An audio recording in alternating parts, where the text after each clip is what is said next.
നമസ്കാരം. 20th അവറാണ്. നിഗൂഢതകളുടെ 20-ാം മണിക്കൂർ. വീണ്ടും ഒരു ദുരഭിമാനക്കൊലയുടെ ഞെട്ടലിലാണ് നാട്. ആ ദുരഭിമാനക്കൊല പതിവ് പോലെ ഒരു ദളിത് യുവാവിനെ വിവാഹം കഴിച്ചു എന്നുള്ള പേരിൽ. ഇത്രമാത്രം ദുരഭിമാനത്തിലുള്ള കാര്യമാണോ ഇതൊക്കെ? അതും ഗർഭിണിയായിട്ടുള്ള മകളെയാണ് ആ അച്ഛൻ വെട്ടിക്കൊന്നത്. വിശദമായെത്താം. സ്വാഗതം ഒരിക്കൽ കൂടി.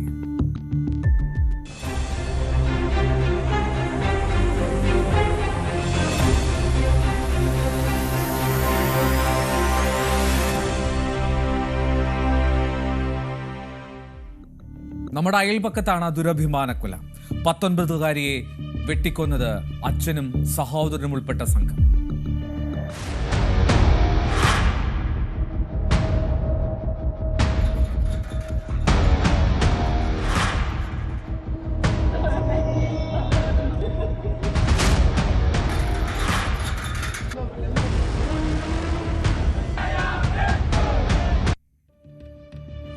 കർണാടക ഹുബ്ബള്ളി ജില്ലയിലെ ഇനാം വീരാപുര ഗ്രാമം.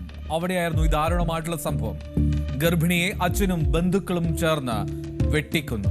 ഹുബ്ബള്ളി സ്വദേശി മന്യ പട്ടീൽ എന്നാണ് ആ പാവപ്പെട്ട പെൺകുട്ടിയുടെ പേര്. മന്യ 6 മാസം ഗർഭിണിയായിരുന്നു. ഇവൾ കൂടെ പഠിച്ച ഒരു ദളിത് യുവാവിനെ പ്രണയിച്ച് വിവാഹം കഴിച്ചതിലാണ് ഇവർക്ക് ദേഷ്യം. ആ ദേഷ്യം പകയായി, വൈരാഗ്യമായി. ദീർഘനാൾ അവർ വീട് വിട്ട് താമസിക്കുകയായിരുന്നു. ഇത്രയും നാളായല്ലോ കല്യാണം കഴിഞ്ഞ് എന്നുള്ള ഉറപ്പിൽ, ഗർഭിണിയാണ് എന്നുള്ള ആശ്വാസത്തിൽ അവൾ തിരികെ എത്തിയതാണ് സ്വന്തം ഗ്രാമത്തിലേക്ക്. പക്ഷേ തക്കം പാർത്തിരുന്ന പോലെ അവിടെ കഴുകിനെ പോലെ വന്നു വീണത് സ്വന്തം അച്ഛനായിരുന്നു. Inam Virapur village of Hubli rural police station jurisdiction of Dharwad district. Yesterday there was an incident wherein one girl by name Manya, about 20 years, and her family members were beaten up by the father of the girl and their relatives. And in the incident at about 9:15 the girl has passed away in Vivekananda hospital, and after that the body is shifted to KIMS, and the procedures of inquest and postmortem is going on.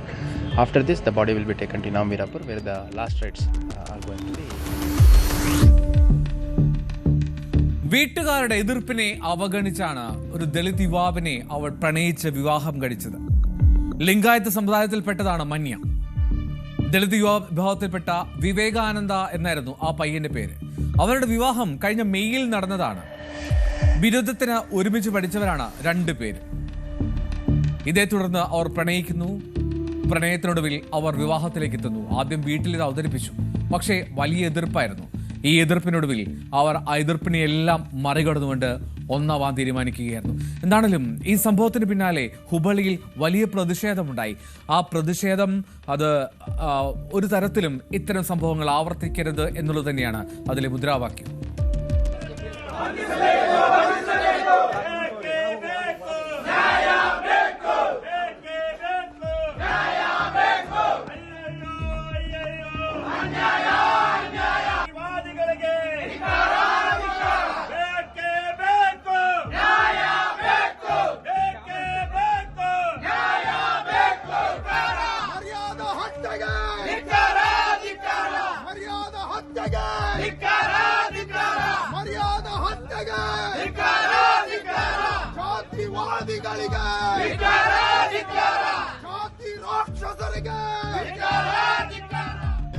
Dharwad जिले में दलित लोगों को आप रक्षणा दीजिए, और ये फिर ऐसा घटना नहीं घटना, वैसा आप कानून से वो तरीके से उनको भद्रता दीजिए, रक्षणा दीजिए. नहीं तो हम धारवाड़ जिले में किस तरीके से हम प्रतिरोध करते हैं, प्रतिभटना करते हैं, हमको मालूम नहीं है. हम प्रतिरोध करने के टाइम में, प्रतिभटना करने के टाइम में आप हमको रोक नहीं सकते. बहुत को तो हमको जाके जेल में डाल सकते हैं. डालिए, रहते हैं हम. बाहर रहने से अच्छा है अंदर रहते हैं. ये शोषण देख के मन को बहुत दुख हुआ सर. इतने साल से हम शोषण से ही जिंदा रहे हैं. इतनी संरक्षण की संविधान है, पुलिस डिपार्टमेंट है, और दलित संगठने वाले, हर संगठने वाले जागृति बिछाते रहते हैं. फिर भी ऐसा घटना रही तो जात कैसा गया? अभी जात पात है ना, अभी जिंदा है. ജാതീയ വിവേചനങ്ങൾക്ക് പേരുള്ള ഇത്തരം അതിക്രമങ്ങളെ ഏത് വിധേനയും തടയണം. അതുതന്നെയാണ് പ്രതിഷേധക്കാരുടെ ആവശ്യം. എന്താണെങ്കിലും യുവതിയുടെ അച്ഛൻ, അവളുടെ സഹോദരൻ, ബന്ധു, ഈ 3 പേരാണ് അറസ്റ്റിലായത്. യുവതിയുടെ ഭർത്താവ്, അവന്റെ പേര് വിവേകാനന്ദൻ എന്നാണ്. വിവേകാനന്ദന്റെ ബന്ധുക്കൾക്കും ഈ കൊടിയ ആക്രമണത്തിൽ പരിക്കേറ്റു. ഇവരെ ആശുപത്രിയിൽ പ്രവേശിപ്പിച്ചിരിക്കുകയാണ്. ഞാൻ നേരത്തെ സൂചിപ്പിച്ചു, 6 മാസം മുമ്പാണ് മന്യയും വിവേകാനന്ദനും തമ്മിലുള്ള വിവാഹം നടന്നത്. അവർ വർഷങ്ങളായി പ്രണയിച്ചതാണ്. വിവാഹശേഷം ഹോവേരി എന്ന സ്ഥലത്തേക്ക് അവർ താമസം മാറി. ജീവന ഭീഷണി ഉണ്ടാകുമെന്ന് ഭയന്നാണ് മാതാപിതാക്കളിൽ നിന്ന് അകന്ന് താമസിച്ചത്.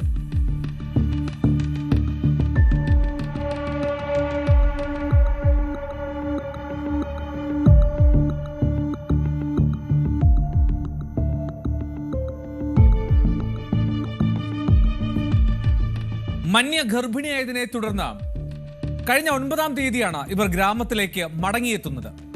ഇതിനു പിന്നാലെ മന്യയുടെ വീട്ടുകാർ വിവേകാനന്ദന്റെ വീട്ടിലേക്ക് എത്തി ഭീഷണിപ്പെടുത്തിയിരുന്നു. ഇതേ തുടർന്ന് പോലീസ് 2 കുടുംബങ്ങളെയും വിളിച്ചു വരുത്തി ഒരു ചർച്ച നടത്തുകയൊക്കെ ചെയ്തതാണ്.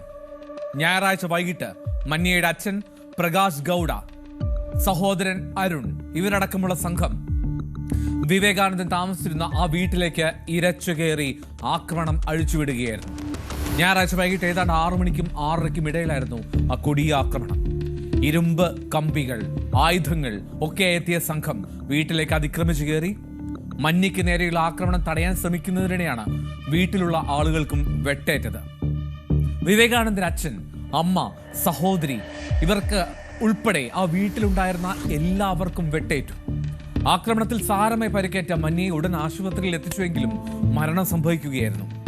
ഗുരുതരമായി പരിക്കേറ്റ വിവേകാനന്ദയുടെ അമ്മ ആശുപത്രിയിൽ ചികിത്സയിലാണ്. മന്യയുടെ അച്ഛൻ പ്രകാശ്, സഹോദരൻ അരുൺ, ബന്ധു വീരണ്ണ ഈ 3 പേരെയാണ് ഹുബ്ബള്ളി റൂറൽ പോലീസ് അറസ്റ്റ് ചെയ്തത്. അന്വേഷിക്കുന്നതിന് കർണാടക പോലീസ് ഒരു പ്രത്യേക സംഘത്തെ രൂപീകരിച്ചിട്ടുമുണ്ട്. In the process of investigation, case is registered in Hubli Rural Police Station limits, and 3 accused have been arrested. And 4 to 5 teams have been chasing other accused to be arrested, and necessary bandobast to ensure peace in the village is done.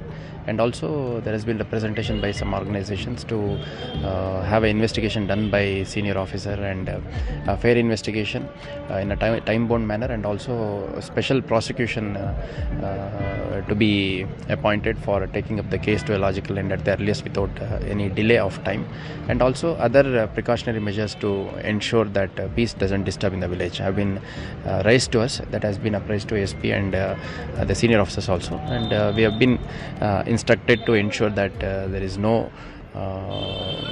disturbance to peace and order in the village, and also no repetition of any further incidents. എന്തായാലും police പറയുന്നത് പോലെ ഇത്തരത്തിലുള്ള സംഭവങ്ങൾ ഇനിയും ആവർത്തിക്കരുത്. അത് ഏത് നാട്ടിലാണെങ്കിലും. നമ്മുടെ തൊട്ട അയൽപക്കത്തുള്ള കർണാടകയിലെ ഹുബ്ബള്ളിയിലാണ് ഈ സംഭവം എന്നുള്ളത് നമുക്കും ഞെട്ടലുണ്ടാക്കുന്നു. എന്താണെങ്കിലും ഒരു പ്രണയിനിയെ വിവാഹം കഴിച്ചതിന്, അവനൊപ്പം ജീവിച്ചതിനാണ് സ്വന്തം മകളെ ആ അച്ഛൻ ഒപ്പം സഹോദരൻ ചേർന്ന് നിഷ്ഠൂരമായി കൊലപ്പെടുത്തിയത്.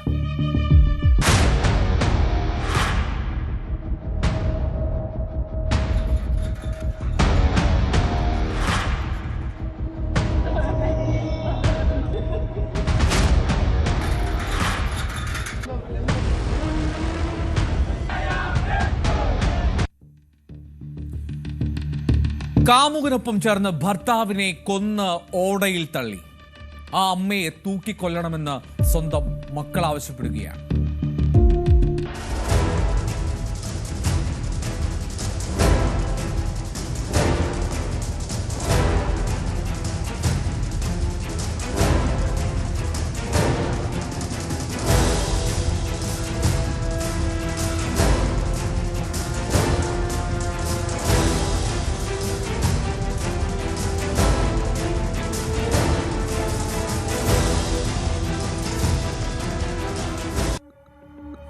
ഉത്തർപ്രദേശിലെ സംഭാൽ ജില്ല, അവിടെ ചന്ദൌസി എന്ന പ്രദേശം.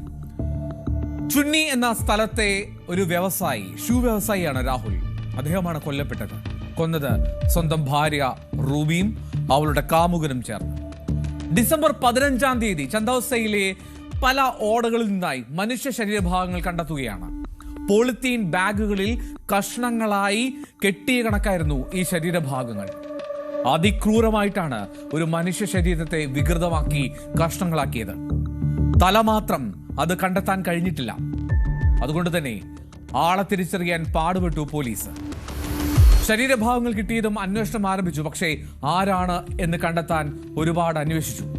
കൈയും കാലും വെവ്വേറെ സ്ഥലങ്ങളിലാണ് തള്ളിയത്. ഇനി ലഭിച്ച ഒരു കൈയിൽ ആ കഷ്ണത്തിൽ രാഹുൽ എന്ന് പച്ച കുത്തിയിരുന്നു. അതിൽ പിടിച്ചുള്ള അന്വേഷണമാണ് ചുരുളഴിച്ചത്. അങ്ങനെ ഷൂ വ്യാപാരിയായ ചുന്നി സ്വദേശി രാഹുലിലേക്ക് കാര്യങ്ങളെത്തി. അപ്പോഴാണ് ഒരു മിസ്സിംഗ് കേസ് രാഹുലിന്റെ പേരിൽ രജിസ്റ്റർ ചെയ്തിരിക്കുന്നു എന്നുള്ളത് പോലീസിന്റെ ശ്രദ്ധയിൽപ്പെടുന്നത്. നവംബർ 18 മുതൽ തന്റെ ഭർത്താവിനെ കാണുന്നില്ല എന്ന് കാട്ടി ഭാര്യ റൂബി തന്നെയാണ് അങ്ങനെ ഒരു പരാതി നൽകിയത്.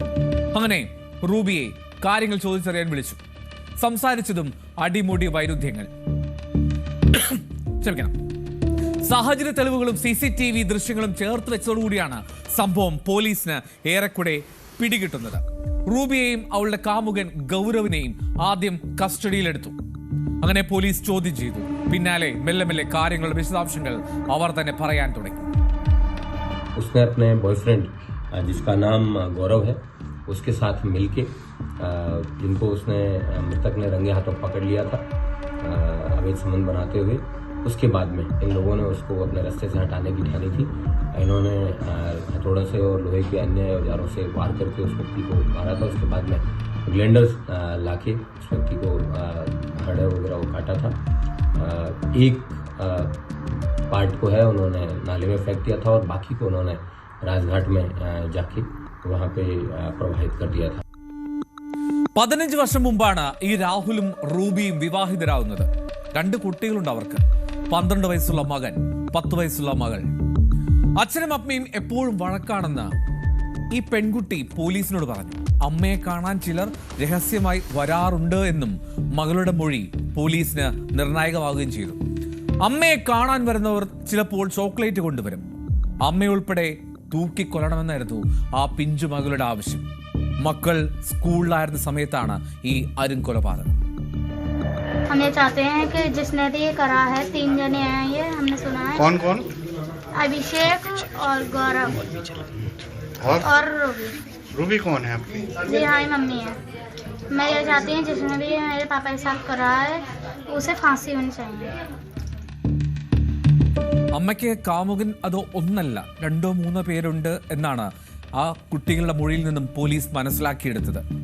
വീട്ടിൽ വന്നു പോകുന്നവരെ പറ്റി ചോദിച്ചാൽ പലപ്പോഴും അമ്മ മർദ്ദിക്കുമെന്നും ആ മക്കൾ പറയുന്നു. तो बेटा जो है ये जो जिस दिन करा था ये आप घर पे नहीं थे? नहीं. ये कांड हुआ था नहीं, हम स्कूल थे. स्कूल में थे तो जो है जिस तरीका से ये लोग आते थे घर में, तो आपने कभी कहा नहीं कि जो घर में क्यों आते हैं मम्मी है? हम कहते थे पर वो धमका कर रखती. कौन है? मम्मी. और जो लोग आते थे वो क्या कहते थे? वो क्या बोलते, जिसका नाम गौरव है वो तो कुछ नहीं कहते थे. वो बेचारे गरीब है, वो हमारे पैसों का लालच देते थे. इसका नाम अभिषेक है. अभिषेक जो है. ഞായറാഴ്ച നിർണായകമായ ചില തെളിവുകൾ പോലീസ് കണ്ടെടുത്തു. ഒരു സ്കൂട്ടർ, ഒരു ബാഗ്, ഒരു ടോയ്ലറ്റ് ബ്രഷ്, ഇരുമ്പ് വടി, ഇലക്ട്രിക് ഹീറ്റർ, ഇതൊക്കെയാണ് ആ വീടിനുള്ളിൽ നിന്ന് കണ്ടെത്തിയത്. ഈ വീടിനുള്ളിൽ, അതായത് രാഹുലിന്റെ വീടിനുള്ളിൽ വെച്ച് തന്നെയാണ് കൊലപാതകം നടന്നതെന്ന് പോലീസിന്റെയും ഫോറൻസിക് സംഘത്തെയും അന്വേഷണത്തിൽ വ്യക്തമായി. കൊന്നതും പല കഷ്ണങ്ങളായി മുറിച്ചതും ആ വീട്ടിനുള്ളിൽ തന്നെയാണ്. ഇപ്പോഴും രാഹുലിന്റെ ശിരസ് അത് കണ്ടെത്താൻ കഴിഞ്ഞിട്ടില്ല. അതിനായുള്ള അന്വേഷണം തുടരുന്നു. മീററ്റിലെ ബ്ലൂ ഡ്രം കൊലക്കേസ് ഒരുപക്ഷെ പ്രേക്ഷകർക്ക് അത് ഓർമ്മയുണ്ടാകും. അതിന്റെ മാതൃകയാണ് എന്നാണ് പോലീസ് പറയുന്നത്. മീററ്റിലെ മർച്ചന്റ് ഓഫീസറായിരുന്ന സൗരഭ് രജപുട്ട്, അയാളെ ഭാര്യയായിട്ടുള്ള മുസ്കാൻ രസ്തോഗി കൊന്നതാണ് ഈ കേസ്. കാമുകനെ കൂട്ടുപിടിച്ചായിരുന്നു ആ കൊലപാതകം. അതിന്റെ മാതൃകയെന്നോണം ഇവിടെയും കാമുകനെ കൂട്ടുപിടിച്ച് ഭർത്താവിന്റെ അരുംകൊല.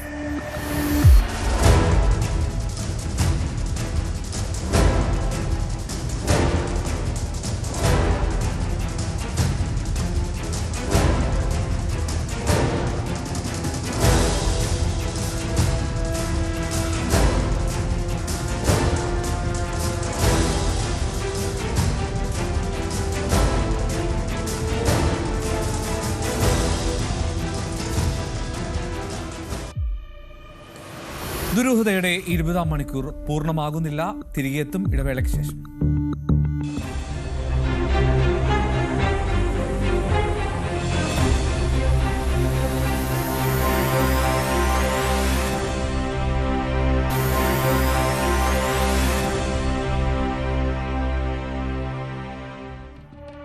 പട്നയിൽ ബ്യൂട്ടി പാർലർ ഉടമയായ സ്ത്രീക്ക് നേരെ ആസിഡ് ആക്രമണം.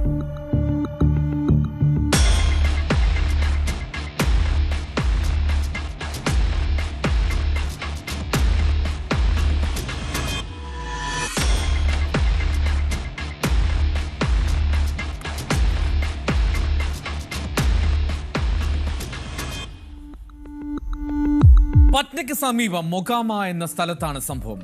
ഞായറാഴ്ചയായിരുന്നു. 40 വയസ്സുകാരിയായിട്ടുള്ള ബ്യൂട്ടി പാർലർ ഉടമ, അവരുടെ പേര് സുഷ്മ ഗുപ്ത എന്നാണ്. സുഷ്മ ഗുപ്ത അന്ന് പതിവ് പോലെ രാവിലെ ബ്യൂട്ടി പാർലർ തുടർന്നു. വൈകിട്ട് ബ്യൂട്ടി പാർലറിലെ പണിയെല്ലാം കഴിഞ്ഞ് ജീവനക്കാരെല്ലാം മടങ്ങിയപ്പോൾ അവൾ ബ്യൂട്ടി പാർലർ അടച്ച് മടങ്ങുന്ന വഴി അപ്പോഴായിരുന്നു ആ കൊടിയ ആക്രമണം. 8 साढ़े 8 बजे के आसपास में शाम में एक हमें सूचना प्राप्त हुई थी कि एक 3 महिलाएं जा रही थी साथ में उधर मोकामा थाना अंतर्गत. तो एक बाइक से 2 अज्ञात लोग आए और उनके द्वारा एक एसिड अटैक जैसी उनके ऊपर एक महिला के ऊपर हमला किया गया. इनके द्वारा बताया गया जो पीड़िता हैं उनके द्वारा उनके ऊपर जो हमला हुआ था उनको यहाँ पे प्राथमिकी तौर पे यहाँ चिकित्सा करवाया गया. फिर यहाँ से रेफर कर दिया गया पटना में. उनकी स्थिति अभी सामान्य है. मतलब वो चूँकि एसिड जो था वो डाइल्यूटेड था, कंसनट्रेटेड नहीं था, तो माइल्ड इंजरी है. അത്രമാത്രം കോൺസെൻട്രേറ്റഡ് ആയിരുന്നില്ല ആസിഡ് എന്നുള്ളതുകൊണ്ടാണ് ഒരു വലിയ അപകടം ഒഴിവായത്. പക്ഷേ അതിന് പിന്നിൽ ആരാണ്? മോട്ടോർ സൈക്കിളിലെത്തിയ 2 പേരാണ് ഇത്തരത്തിൽ ഒരു അതിക്രമം നടത്തിയത്. അവർ ആസിഡ് ദേഹത്തേക്ക് ഒഴിച്ചു. വളരെ പെട്ടെന്ന് തന്നെ അവർ ഇരുട്ടിലേക്ക് ഓടി മറയുകയും ചെയ്തു. 2 സ്ത്രീകൾക്കൊപ്പം ആയിരുന്നു ഈ ബ്യൂട്ടി പാർലർ ഉടമയായിട്ടുള്ള സുഷമ നടന്നു വരുന്നത്. നീതു ദേവിയും സുമൻ ദേവിയും. ഈ 2 പേരും ആ കണ്ട ഞെട്ടൽ ഇപ്പോഴും അതേ അങ്കലാപ്പോടുകൂടിയും ഭയത്തോടും കൂടിയും വിവരിക്കും. पूछा बेगूसराय का रास्ता करने है, अब पूछा, अब बस चिल्लाने लगा. ये हम बोले क्या हुआ क्या हुआ क्या हुआ. ये आपके साथ जा रहे थे क्या? वो जिनके साथ जिन पर अटैक हुआ वो आपके साथ स्टेशन देने हम लोग को फिर फांसी मिला. हम जाके धोबी है, हम धोते. പട്നയിലെ ആശുപത്രിയിൽ ചികിത്സയിലാണ് സുഷ്മ ഇപ്പോൾ. ആരോഗ്യനില തൃപ്തികരമാണ് എന്നാണ് പോലീസ് പറയുന്നത്. എന്താണെങ്കിലും ഇതുവരെയും ആ അക്രമികളെ കണ്ടെത്താനോ അവരുടെ മോട്ടീവ് എന്തായിരുന്നോ എന്നും കണ്ടെത്താൻ ഇതുവരെയും സാധിച്ചിട്ടില്ല പോലീസിന്. ഉടൻ തന്നെ അവരിലേക്ക് എത്തുമെന്നും എന്താണ് ഈ ആക്രമണത്തിന് കാരണമെന്ന് പിടികൂടുമെന്നും പിടിക്കപ്പെടുമെന്നും പോലീസ് പറയും.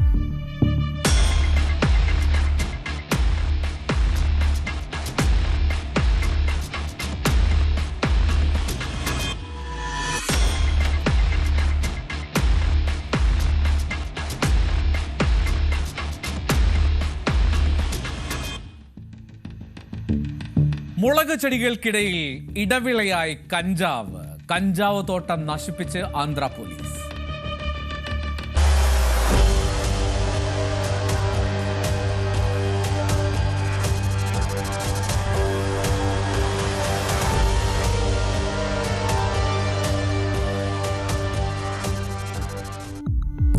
ആന്ധ്രാപ്രദേശിലെ കുർണൂൽ ജില്ല നമ്മളെല്ലാവരും കേട്ടിട്ടുണ്ട്. ആ കുർണൂൽ ജില്ലയിലാണ് സംഭവം. ദേഗുലപ്പാട് എന്ന ഗ്രാമം. അവിടെ വലിയ കൃഷി നടക്കുന്ന സ്ഥലമാണ്. ആ ഒരു കൃഷിയിടത്തിൽ ഇടവിളയായിട്ടായിരുന്നു ഈ കഞ്ചാവ് കൃഷി.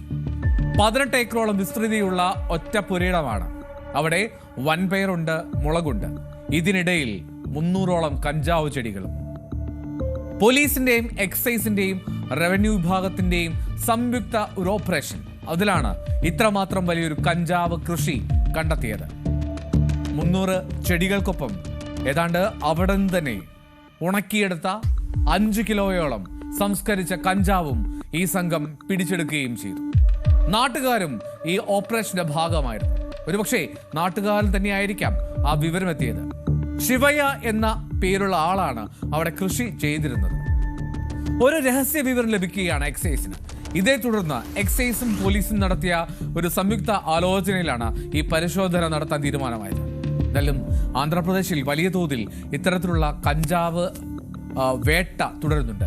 ലഹരി വേട്ട എപ്പോഴും പ്രോത്സാഹിപ്പിക്കുന്നു ഇപ്പോൾ ആന്ധ്രാപ്രദേശ് സർക്കാർ എന്നുള്ളതാണ്. അതിന്റെ ഭാഗമായി കർശന നിർദ്ദേശമാണ് എക്സൈസിനും പോലീസിനും ഉള്ളത്. പോലീസ് ഒരു കാര്യം ജനങ്ങളോട് ആവശ്യപ്പെടുന്നുണ്ട്. ഏതെങ്കിലും തരത്തിൽ ഇത്തരം ലഹരി വ്യാപാരമോ ലഹരി കൃഷിയോ നടക്കുന്നുണ്ടെങ്കിൽ അതിൻ്റെ വിവരങ്ങൾ കൈമാറണമെന്ന്. ഇതുപോലുള്ള വൻ കഞ്ചാവ് കൃഷിയും അല്ലെങ്കിൽ വൻ കഞ്ചാവ് ശേഖരണവും ഒക്കെ പറഞ്ഞു കൊടുത്താൽ അതിന് കൃത്യമായിട്ടുള്ള സമ്മാനം നൽകുകയും ചെയ്യും. ഒരു കാര്യം ഉറപ്പു നൽകുന്ന പോലീസ്, ഒരു തരത്തിലും പേര് വിവരങ്ങൾ വെളിപ്പെടുത്തില്ലായിരുന്നു.